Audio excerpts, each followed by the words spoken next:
So we got a development in the case that I reported on a couple videos back, man. That landlord that was found dismembered, and the evidence was over by Foster Beach, the bloody rags in the garbage can. If you haven't seen that, that's a couple videos back on the channel on the weekend recap, where I also talked about the 12-year-old that OD'd on fentanyl. But it was overall a relatively peaceful weekend, except for this incident and a couple others. But a Chicago woman has now been charged, actually yesterday, with murdering the landlord. The case may be solved. It does appear that the police are moving forward on this with this one particular suspect, though. And they say that she apparently used, quote, large butcher knives to dismember her body before putting the body parts in a freezer. It's according to police on Wednesday night. So around 2:30 a.m. on Monday, tenants in the home in the 5900 block of North Washington Avenue heard screaming. Police say they tried texting and calling their landlord, identified as the 63-year-old Francis Walker, to make sure that everything was okay. They got a text response back, but it was later discovered that the response was sent by the murder suspect, a 36-year-old woman named Sandra Kolalu. And I don't know if I'm pronouncing that name correctly, but later in the day, around 6 or 7 p.m., after not being able to contact the landlord all day, the tenants called police to report a missing person.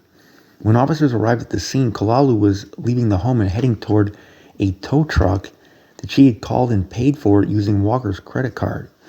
So police found that out later, but officers attempted to interview that woman at the scene, but she allegedly told police that she knew her rights and didn't want to talk to officers.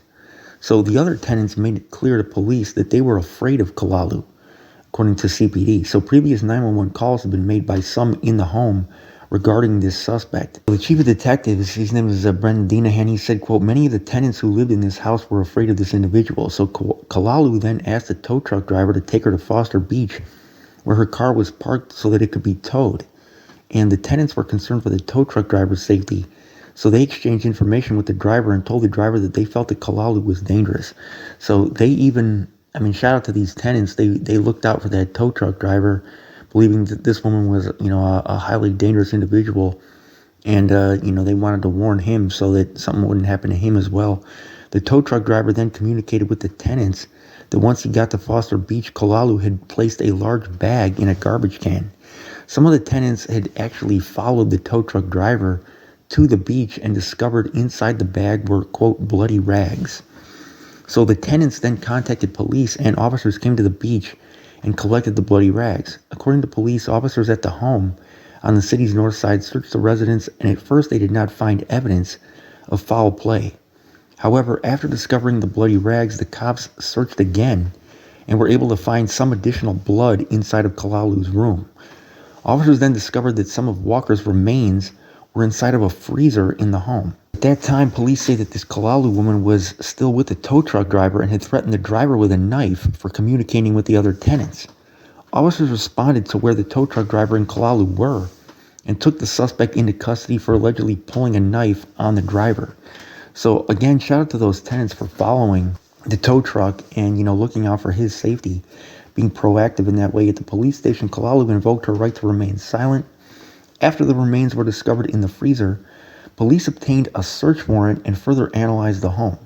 Detectives found more blood in Walker's room and blood on some knives in the home. According to CPD, the Cook County Medical Examiner's Office confirmed that inside the garbage can at the beach were bloody rags and bloody linens, and Kolalu has been charged with first-degree murder and concealment of a homicide. Based on preliminary evidence, detectives believe that Walker was killed in her bedroom and dismembered on the first floor of the residence. Police say it appears that dismemberment could have possibly been done with a large butcher knife, or possibly multiple knives.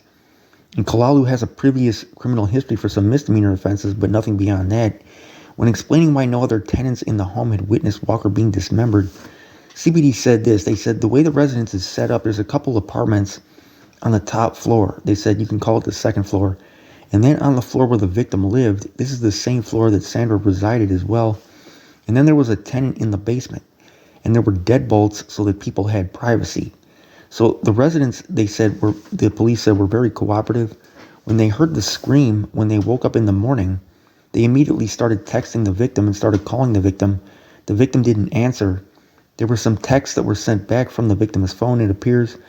from what we know now, that the defendant was sending the texts from the victim's phone and not answering it. Police said, quote, due to the fact that there had been arguments before with this defendant and other people in the residence, the tenants immediately in the morning tried to figure out what was wrong, but they didn't have the free reign of the house.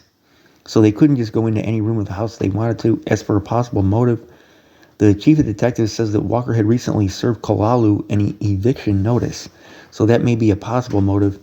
They said the deceased, the owner of the residence, had actually served the defendant with a notice to leave or an eviction notice as recently as Saturday. So neighbors described Walker as a good person. They said, I know she's very friendly. She's familiar with everybody else in the neighborhood. According to one of the neighbors said that they would see her working in the garden in front of her home every morning in West Rogers Park, which is why they became suspicious when they didn't see her over the weekend. They said, quote, we just assumed she was sick because it's flu season, and then we started to realize that she wasn't around, and we tried calling her. We received no text or call, and that's when we thought that something had happened, according to another neighbor. So the neighbor said that Walker played the piano for multiple churches in the area, as well as a ballet company in Evanston. And another neighbor said, I'm completely shocked. I mean, she's such a wonderful woman that cares about others, and I can't imagine what would have angered somebody.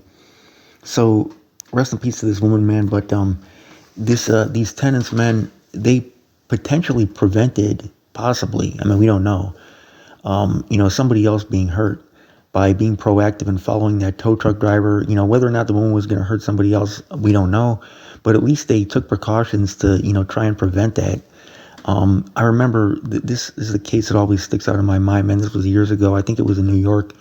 There was a woman named Kitty Genovese, and she was being raped and just suffering this horrific crime right there in the middle of a residential area where there's all these people just watching it, and nobody did anything. Nobody did a thing to help this woman.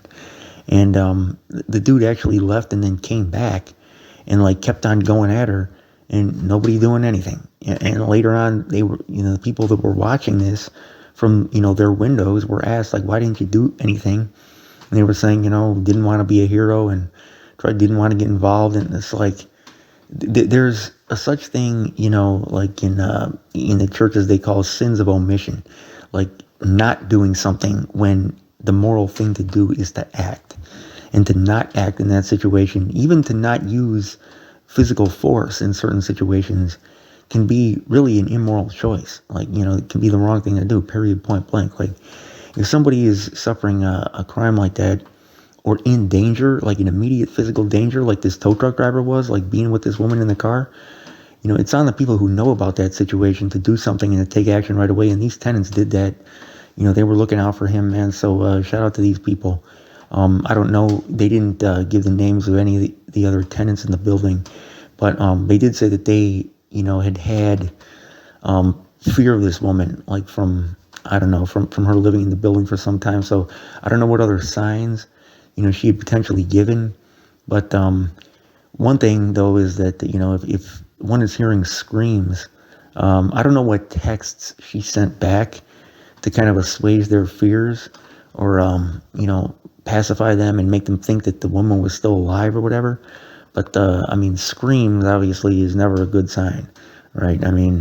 There's certain kinds of screams, for screaming with laughter or something like that. But I'm pretty certain that this was probably not that, as far as how it sounded. So, somebody screaming in distress, that's the time to just throw the rules away and just, do whatever has to be done to get to that person. The choice to try and be a hero or try and, just stay out of it and let somebody else handle it or something like that, or let nobody handle it and just let the person suffer the consequence. Oftentimes this is a decision that has to be made in a split second. But one thing that's kind of distressing is that it's becoming increasingly popular in the culture here in Chicago. I don't know if this is going on in other cities too, to stay out of it. Just let whoever's getting beaten up or killed or raped or whatever it might be, suffer that consequence. Even some of the rappers have said, they're not going to save anybody. They're not a hero and stuff. And saving somebody, especially if it's a woman, is kind of seen as simping, or, you're trying to be Superman, you're trying to be a hero. And this is kind of looked at as something that's mentally weak. And, the macho thing to do is to just let the other person suffer and even potentially die. When that incident that I described in that last video that I uploaded about me substitute teaching, when the guy was trying to drag me into that abandoned building, there were people there. There were people there that, saw what was going on. Not too many. There was at least one guy that I remember. See, for me, that's kind of like a recipe for disaster.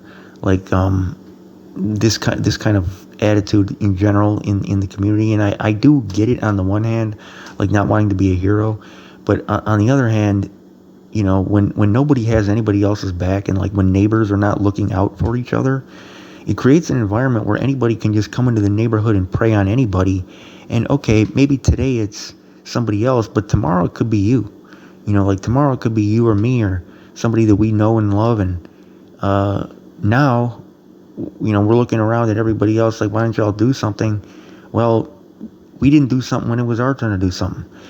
So I believe in neighbors looking out for each other, man. Like, that's something that makes everybody safer. It benefits everybody at the end of the day. Now, I get it, like, fear creeps in, and, that can be a dangerous situation to put oneself in if, you've got somebody who's potentially just killed somebody else and you want to intervene to try to stop them from doing worse.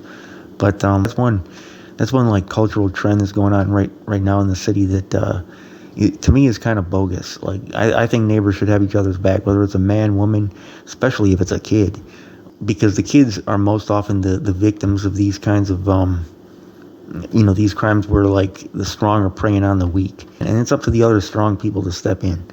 That's just my personal opinion, man, but you guys can let me know what you think in the comments. It's your boy Winnie C. Report. I'm out.